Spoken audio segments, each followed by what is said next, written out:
하나님 말씀 듣기 전에 같이 먼저 하나님 앞에 먼저 기도드리도록 하겠습니다. 하나님 감사합니다. 이제 5월 저희에게 가정의 날을 주시고 또 저희에게 이제 태의 열매를 주신 자녀들로 인해서 하나님 저희가 기뻐하고 감사할 수 있는 시간을 주셔서 감사합니다. 사랑하는 주님, 저희에게 참으로 이제 태의 열매로 저희에게 귀한 이렇게 자녀를 저희에게 주셨는데 하나님, 저희는 너무 미련해서 저희 자녀들을 잘 키우지 못했고 또 키우는 방법을 잘 모르고 있습니다. 사랑하는 주님, 우리의 미련함을 우둔함을 용서해 주시고 하나님 저에게 지혜를 주셔서 하나님 저희가 저희의 자녀들을 잘 기를 수 있도록 하나님 저에게 이제 하나님 지혜로움을 허락해 주시기를 원합니다. 하나님 저희가 우리 자녀들을 하나님 이제 훈계와 이제 참으로 이제 교육을 얻에 참으로 영혼과 몸을 사랑하면서 하나님 귀히 여기고 보살펴주는 양육을 할 수 있도록 하나님 저희에게 그런 이제 하나님 이제 지혜를 허락해 주시기를 원합니다. 그리고 하나님 아버지 저희 아이들을 위해서 기도합니다. 하나님 이제 저희 육신의 자녀들뿐만 아니라 우리 이제 교회에 속한 우리 사랑하는 모든 이제 청년들과 어린아이들이 하나님 참으로 이제 오늘 이제 복음을 깨닫게 하시고 다 저들이 회개하고 성령을 받게 하나님 우리 모든 자녀들이 성령을 받게 하나님 은혜를 베풀어 주시기를 원합니다. 그래서 하나님 아버지 하나님의 뜻이 무엇인가 우리 자녀들이 깨닫고 하나님 이제 어렸을 때부터 청년의 때부터 하나님의 뜻을 이루어드리는 그런 삶을 살아서 참으로 이제 하나님 앞에 귀한 그런 이제 인자들이 될 수 있도록 하나님 우리 자녀들을 축복해 주시옵소서. 또 우리 교회 하나님 청년들을 축복해 주시옵소서. 존귀하신 예수님의 이름으로 감사하며 기도드립나이다. 아멘. 이제 현대에 들어서 인성교육이 우리에게 커다란 관심사로 이제 떠오르고 있습니다. 학교 교육은 이제 직업교육에 편중되어서 더 이상 인성교육과 그리고 신앙교육은 이제 더 이상 시키고 있지 않습니다. 그래서 이제는 부모가 나서서 자녀의 인성교육을 시켜야 할 그런 중요한 때가 되었습니다. 그런데 성경은 사회에 앞서서 오래전부터 인성과 종교교육의 필요성을 역설해 왔습니다. 그러면 우리가 어떻게 인성과 그 다음에 신앙교육을 시킬 수 있을까요? 이제 이것에 대해서 전문가들의 의견을 참고해서 말씀을 드리도록 하겠습니다. 먼저 교육에서 가장 중요한 것은 부모의 모범이라는 것입니다. 이것은 저도 알고 있고 여러분도 잘 알고 있는 그런 내용이에요. 그런데도 가장 실천하기 어려운 것입니다. 그렇죠? 역시 사실은 정말 제일 어렵게 느끼는 그런 대목입니다. 정직하게 살아라, 또 겸손해라, 또 신앙생활 열심히 하라. 그렇게 말할 것도 없이 부모가 먼저 모범을 보면 아이들은 자동적으로 따라서 그렇게 이제 따라온다는 거죠. 그러니까 삶을 통해서 부모의 그 삶의 모범을 통해서 그렇게 이제 배운다는 겁니다. 자신은 예배에 늦게 가면서 아이들에게 너는 예배당 일찍 가 그렇게 말을 한다거나 자신은 기도 한 번 안 하면서 아이에게 매일 기도하라고 하는 것은 교육적인 효과가 없다는 겁니다. 왜냐하면 아이들은 부모의 삶을 보고 있거든요. 그래서 이런 속담 있지 않습니까? 입은 닫고 뒤를 보여줘라. 그러니까 입은 닫고 뒤를 보여주라는 그런 말이 있습니다.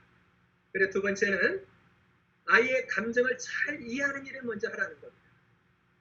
아이가 무슨 이상한 행동을 하거나 또는 일탈된 행동을 할 때 무조건 아이를 야단치려고 하지 말고 먼저 그 이유가 무엇인지를 알고 그리고 그 아이의 이제 감정이 무엇인가를 이해를 하라는 거예요. 어렸을 적에는 이제 그런 게 드물지만 그런 아이들이 티네이저한테도 스트레스를 굉장히 많이 받습니다. 집에서는 공부 잘하는 그리고 또 모범적인 동생이 있으면 자꾸 비교가 돼요.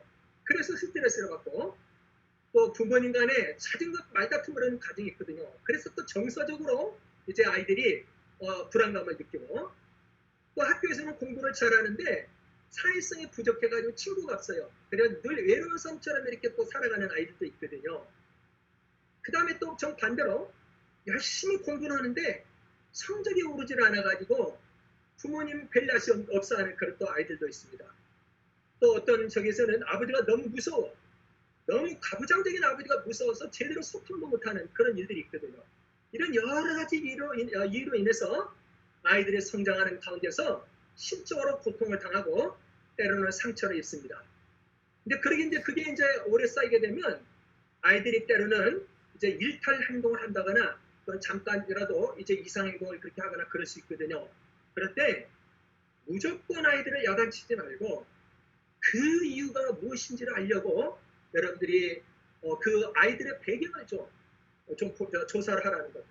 아이들의 감정을 먼저 좀 이해를 하라는 거예요. 무조건 야단치려지 말고. 그래야 아이와의 소통의 끈이 이어지고 이 소통의 끈이 계속해서 연결돼야만이 그럴 때 인성교육이 가능한 것입니다. 그러니까 이게 지금 두 번째 말씀드린 건 뭐냐면 아이를 먼저 이해하려고 노력하라. 그리고 아이의 감정을 여러분이 잘 살펴라는 겁니다. 그리고 세 번째는 아이의 적성과 성격을 있는 그대로 인정하고 받아들이라는 겁니다. 자신의 아이지만 성격이 너무 다른 경우가 있거든요.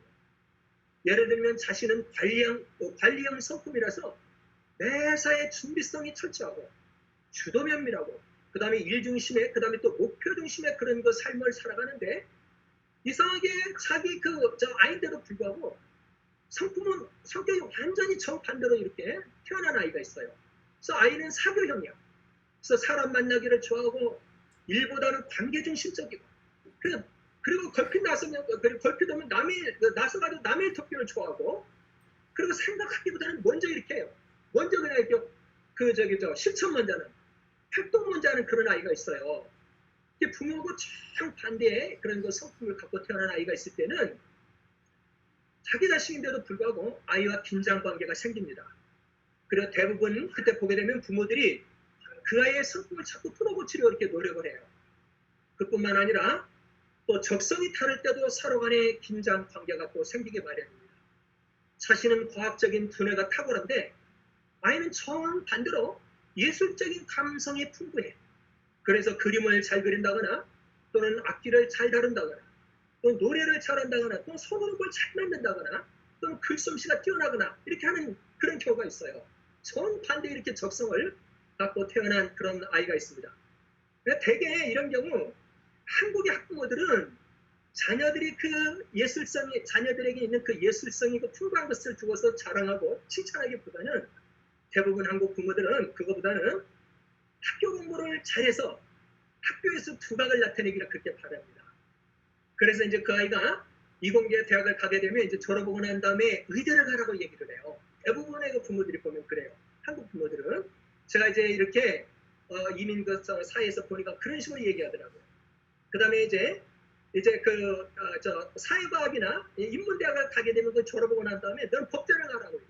그래서 뭐냐면 연봉을 많이 주는 그 로펌에 취업하기를 이렇게 바라는 그런 걸 볼 수가 있습니다. 그렇지만 자기의 적성이 그러면서 이제 많은 그 한국 부모들 보게 되면 자기의 적성을 바꾸고 자꾸 성품을 바꾸려고 하거든요. 그런데 그러지 말고 있는 그대로 아이를 인정해 주라는 거예요.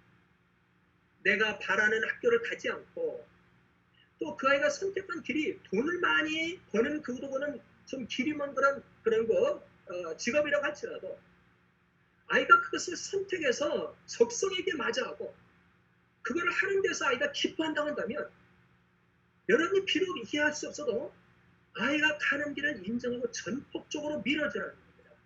근데 사실은 저도 고백하지만 한국 부모로서는 정말 하기 어려운 일이에요. 사실은 저도 이걸 제대로 실천해도 못했어요. 저도 이제 아이하고 갈등이 참 많았었거든요. 그러나 이제 지내놓고 나니까 그 다음에 또 전문가들이 그렇게 얘기해요. 어려운 일의 얘기지만 그렇지만 어차피 아이의 인생은 아이가 살아요. 누가 사는 게 아니기 때문에 아이가 가는 길을 인정하고 전폭적으로 밀어주라는 겁니다. 왜냐하면 그것이 결국은 아이를 사랑하는 길이거든요. 그렇게 하라는 겁니다. 부모가 결단을 좀 내려라는 겁니다. 제가 예전에 교육 목사로 있었던 교회에서 있었던 일이에요. 그 교회에 아주 참 착한 그 대학생 청년이 하나 있었습니다. 그 청년은 착할 뿐만 아니라 그걸 참 잘했어요. 그래서 고등학교를 졸업할 때 제가 있는 페어팩스 그 타운에 있는 고등학교를 전교 수석으로 졸업을 했어요. 그래서 미국 선생님들과 미국 그 친구들의 부러움과 질투의 그 대상이 되었었어요. 그래서 이제 공립대학 하버드라고 이렇게 사람들이 부르는 그 UVA, 버지니아 스테이트 주립대학이죠. 거기에 진학을 했어요. 그런데 대학을 가고 난 다음에 그 학생의 불행이 시작이 됐습니다. 대학교 2학년 때예요. 2학년 때 이 아이가 진급을 못한 거예요. 다 납제를 그랬어요. 모든 과목에 F가 나왔어요. 그래도 더 이상 진급을 하지 못하게 됐습니다. 어떻게 이런 일이 일어날 수가 있는가? 어떻게 단 1년 만에 이런 단지를 일어날 수 있을까? 다들 궁금했어요. 근데 이유가 있었어요. 다른 게 아니라 그 어머니가 아주 급성스러운 분으로 소위 말하는 헬리콥터만이었어요. 헬리콥터만. 그러니까는 뭐 헬리콥터를 타고 그 자녀가 다니는 대학에 가지는 않았지만 헬리콥터를 타고 위에서 계속해서 맴돌면서 이렇게 아이의 그 생활을 갖다가 간섭하는 것처럼 그 아이에게 아침마다 전화라고 저녁마다 전화라고 기숙사에 있는데 그러면서 오늘 너 뭐 했느냐? 뭐 공부했느냐? 그렇게 계속해서 간섭을 하는 거예요. 그 다음에 이제는 이제 전공을 정하게 됐는데 그때에 전공까지 엄마가 정해준 거예요. 너는 무슨 일 때도 너는 의대를 가야 한다. 우리 집에서 의사가 하나 나와야 한다. 우리 가문에서 의사가 하나 나와야 한다. 너는 다른 거는 하면 안 된다. 그래서 너는 프리메 너는 그 코스를 택하고 그래서 너는 바이올로지라든가 또는 케미스트리 같은 이런 과목을 들어가 자꾸 강요를 한 거예요. 그래서 이 학생은 그런 과목에 취미가 없었어요. 근데 이 학생이 굉장히 착했거든요. 엄마 말도 대학에 들어갔어도 엄마 말이랑 꼬박 죽을 정도로 그렇게 그 말을 다 들을 정도로 이렇게 착했었어요. 그래서 이제 엄마가 하려니까 그 적성에 맞지가 않는데 그 과목을 한 거예요. 바이올로지라고 케미스트리 했는데 자기 적성에 맞지 않으니까 이 성적이 제대로 나오질 않는 거예요. 근데다가 주위에 있는 친구들이 다 그냥 너무나 공부들 잘하는 친구들이니까 경쟁해서 치니까 나중에는 이제 열등감을 갖게 된 거예요. 공부를 자기가 잘한 줄 알았는데 알고 보니까 자기 공부 못하는 사람이더라는 거예요. 열등의식을 느끼고 그 다음에 나중에는 학습에 흥미를 잃어버려서 결국 납제를 하게 되는 그런 불상사가 일어났습니다. 그래서 나중에 이제 그의 어머니가 집사님이었는데 굉장히 이렇게 후회하는 그런 것을 본 적이 있습니다. 근데 제가 이런 얘기를 하지만 사실은 이게 남의 일 같지가 않아요. 이건 내 일 같으면서 이것도 누구에게나 일어날 수 있는 일이고 특별히 한국 부모가 자기 자녀를 키울 때 이거를 정리를 잘 못합니다. 그러나 오늘 성경은 자녀가 태어날 때 갖고 태어난 적성과 성품을 있는 그대로 인정하라는 거예요. 그것을 수용하라는 겁니다. 받아주라는 거예요. 이제 이렇게 자녀를 키울 때 비로소 그때서야 인성 교육이 가능한 것입니다. 그래 이제 마지막입니다. 우리가 잊지 말아야 할 게 있어요. 아이들이 어려서부터 체계적으로 성경을 가르치라는 거예요. 제가 아는 그 집사님 한 분이에요. 그분은 자기가 직접 성경을 가르치지 못하니까 자기의 그런 시간도 없고 그 다음에 또 가르치는 그런 실력도 되질 않으니까 이번엔 성경을 어떻게 가르치냐면 1년에 한 번씩 연초에 성경 통독 세미나에 참석을 해요. 그때 이제 일주일간 그 세미나 기간 동안 이분이 이제 저기를 받아요. 휴가를 받아요. 그래가지고 그 부모가 이 자녀를 데리고 일주일간 4박 5일씩 이렇게 성경 통독 그 세미나에 참석을 합니다. 그런데 이 지역에서도 성경 통독 세미나가 있는데 4박 5일 동안 뭐 하느냐면 밥만 먹고 그냥 하루 종일 성경만 보는 거예요. 4박 5일 동안. 그러면 신학을 다 볼 수 있거든요. 그렇게 하는 그 세미나에 참석을 해서 이제 한 해가 시작되기 전에 자녀들과 같이 세미나에 참석해서 하나님 말씀을 이렇게 온 가족이 이렇게 묵상하는 그런 이제 집사님 가정이 있는 것을 제가 이제 본 적이 있어요. 굉장히 지혜로운 그런 이분이 계획을 갖고 있고 그다음에 목표를 갖고 있는 거죠. 1년에 한 번씩은 성경을 보잖아요. 그래서 자녀들과 10년만 다니면 10번을 성경을 볼 수 있거든요. 이렇게 아이가 성경을 어려서부터 성경을 갖다 사랑하고 성경을 가까이 할 수 있고 성경을 이 아이가 깊이 이해할 수 있도록 아이에게 성경을 가르쳐야 됩니다. 왜냐하면 아이가 어려서부터 성경을 읽게 되면 아이는 성경적으로 사상이 뼈대가 잡히거든요. 그럼 이 세상을 살아가는 동안 실족하지 않습니다. 다른 길을 가게 됩니다. 그 이유가 뭔지 아세요? 인간이란 존재는 생각의 좌우가 됩니다. 인간은 자기 머릿속에 있는 생각, 자기가 머릿속에서 생각하고 있는 사상의 지배를 받는 존재예요. 그 사람의 생각이 어떠냐가 그 사람의 현재를 만들 뿐만 아니라 그 사람의 미래를 만들어요. 근데 성경을 자꾸 보게 되면 이 아이가 성경의 사상의 지배를 받습니다. 이 아이가 하나님의 성령의 하나님의 지혜의 영의 성령의 지배를 받아요. 그러니까 그 아이의 생각이 참으로 이제 정말 이제 아름답게 될 뿐만 아니라 그의 생각이 아주 건전하게 되고, 그리고 성경을 통해서 그 아이가 하나님을 가까이 하게 돼요. 하나님의 마음이 뭔가를 알게 되고, 그 다음에 하나님의 뜻이 무엇인가를 깨닫게 돼요. 하나님의 내게 대한 하나님의 계획이 무엇인가를 깨닫게 되는 것입니다. 그렇기 때문에 그 아이의 그 인생은 실패할 수가 없어요. 그리고 그런 인생은 하나님께서 어렸을 때 그 아이와 가까이 하십니다. 그리고 그 인생을 축복하셔요. 그리고 그 인생을 하나님이 붙드십니다. 그렇기 때문에 여러분의 자녀에게 어렸을 적부터 하나님의 말씀, 성경을 사랑하는 그 정신을 심어주라는 겁니다. 성경을 암송할 수 있고, 성경을 아이들이 볼 수 있고, 성경을 가까이, 심장 가까이 두고 성경을 이제 아이가 공부할 수 있도록 그렇게 조건을, 그런 교육 환경을 만들라는 거예요. 이게 얼마나 중요한지 몰라요. 여러분, 다른 거 몰라도 이건 투자하셔야 돼요. 제가 언젠가 한번 이제 회심한 무슬림, 그러니까 이슬람은 종교 이름이고 이슬람의 신자들을 말할 때 무슬림 또는 무슬림이라고 말하는데, 그 무슬림 가운데 한 사람이 크리스찬으로 이제 개종을 했어요. 근데 제가 그분의 간증을 들으면서 제가 너무나 충격을 받았어요. 뭐라고 얘기하냐면, 자기는 얼마나 자기 부모가 철저한 무슬림 신자였는지, 자기는 어렸을 때부터 그러니까 뭐냐면 꾸란을 갖다가 그 회교의 경전이 꾸란 있잖아요. 그 꾸란을 갖다가 가정 교사를 붙여줘가지고 꾸란을 배웠다. 1시간에 40불 50불씩 되는 과외비를 갖다가 줘가면서 일주일에 한 번씩 그렇게 해가지고 계속 꾸란을 배웠다. 전 너무나 충격을 받았어요.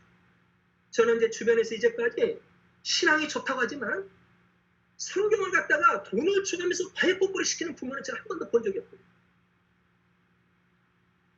영생의 진리를 가르치는, 참 진리를 가르치는 우리는 기독교 신앙을 갖고 있어요.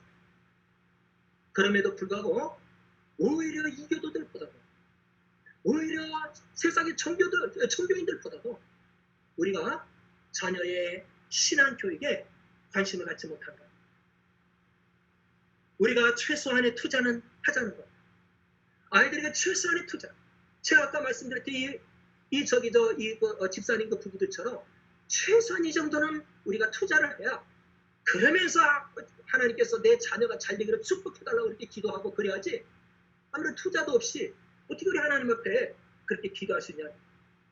아이들이 어렸을 때부터 철저하게 성경을 가르치십시오. 성경을 아이들이 사랑할 수 있도록 그렇게 아이에게 가르치라는 것입니다. 이 신앙교육을 잊지 말라요. 이제 오늘 성경 마지막으로 우리가 이런 교육을 할 때 해야 할 일과 해서는 안 되는 일을 말하고 있어요. 오늘 성경 본문입니다.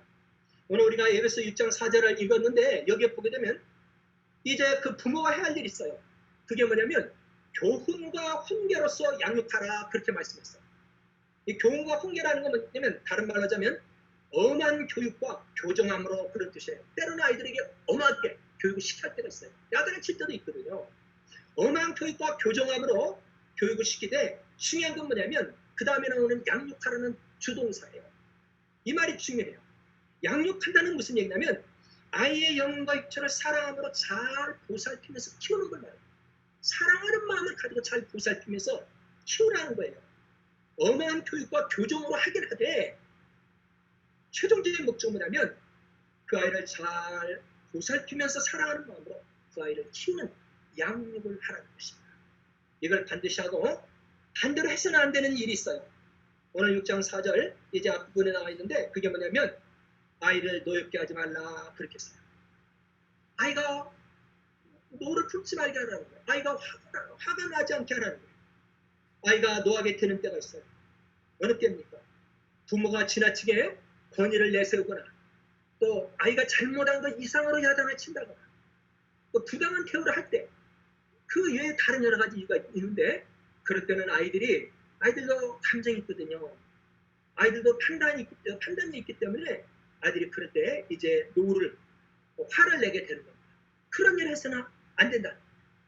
오늘 성경 우리에게 해서는 할 일과 그리고 해야 할 일을, 그러니까 반드시 해야 할 일과 해서는 안 되는 일을 이렇게 구분해서 우리에게 말씀하고 있는 것을 볼 수가 있습니다. 자녀 교육은 쉽지 않습니다. 저도 자녀 교육이라면 정말 할 말이 없는, 솔직히 말해서 저도 할 말이 없는 사람. 저도 자녀 교육을 잘 못 시켰어요. 자녀 교육 좀 쉽지 않습니다. 근데 자녀 교육이 얼마나 어려운지 공자님도 자기 자녀는 교육을 못 시켰다는 말이 있어요. 대성인이라고 불렸던 공자님도 자기 자신은 교육을 못 시켰대요. 그만큼 자녀 교육이 쉽지 않다는 겁니다. 어렵다는 겁니다. 그러나 또 한편으로 이 자녀 교육은 우리가 포기할 수 없는 너무나 숭고한 우리의 부모에게 맡겨진 그러한 일입니다. 그래서 이제 우리가 자녀들을 교육을 시키되 오늘 하나님께서 우리에게 주신 이 말씀을 이걸 지침 삼아서 우리가 같이 한번 우리 자녀들을 교육을 시켜봤으면 좋겠습니다. 또 이제 연세가 드신 이제 그런 어르신들은 뭐 내 자녀는 다 키웠는데 그렇게 생각하실 게 아니라 또 손주들 있잖아요. 네, 손자 손녀들 있거든요. 그래서 이제 또 이제 우리가 또 그들을 키울 때도 이렇게 또 가이드라인에 또 주기도 하고 그래야잖아요. 여러분들에게 이것이 이제 자녀 교육의 가이드라인 되시기를 바랍니다. 이제 오늘 어린이 주일을 맞이해서 여러분들의 자녀를 정말 훌륭한 하나님의 자녀로 키우셔서 여러분의 자녀들의 앞길에 정말 하나님의 엄청난 그런 축복하심, 하나님께서 여러분들의 자녀를 갖다가 성공자로 축복하시는 그런 은혜가 여러분들에게 넘칠 수 있기를 축복합니다. 이제 말씀을 맺도록 하겠습니다.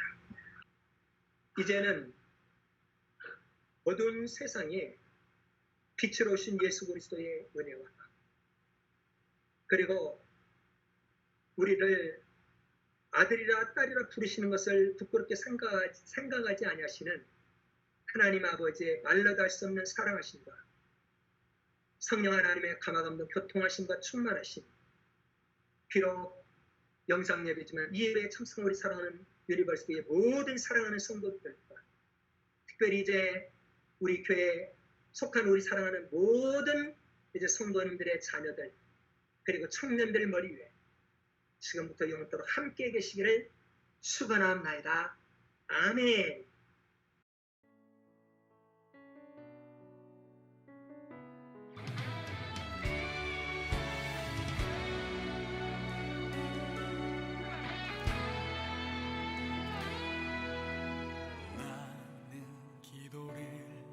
쉬는 죄를 범치 않으리 이 나라를 사랑하기에 순교자들의 피로 값주고 산 나라 어둠에게 내어주지 않으리 나는 기도해 쉬는 죄를 범치 않으리 이 나라를 사랑하기에 순교자들의 피로 값주고 산 나라 어둠에게 내어주지 않으리 나의 기도가 이 나라 살릴 수 있다면 나는 결코 이 기도를 쉬는 죄를 범치 않으리 우리 기도로 이 나라 회복할 수 있다네 피로 먹는 낙타무를 간절한 눈물의 기도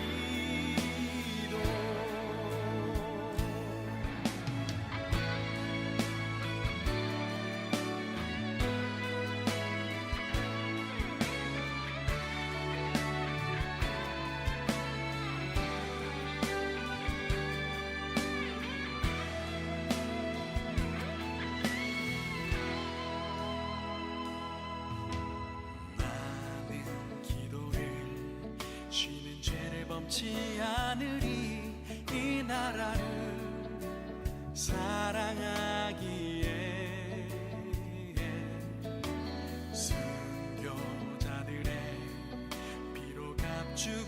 산 나라 어둠에게 내어주지 않으리. 나의 기도가 이 나라 살릴 수 있다면 나는 결코 이 기도를 쉬는 죄를 범치 않으리. 우리 기도로 이 나라 회복할 수 있다네. 피로 멍든 낙타무릎 간절한 눈물의 기도. 기도의 용사 되리. 기도의 제물 되리. 이 나라 위에 불타도록.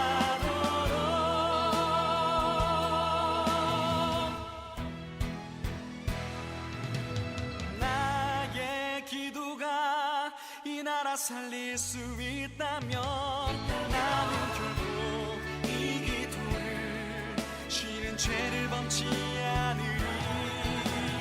우리 기도로 이 나라 회복할 수 있다네. 피로 멍든 낙타무릎 간절한 눈물의 기도.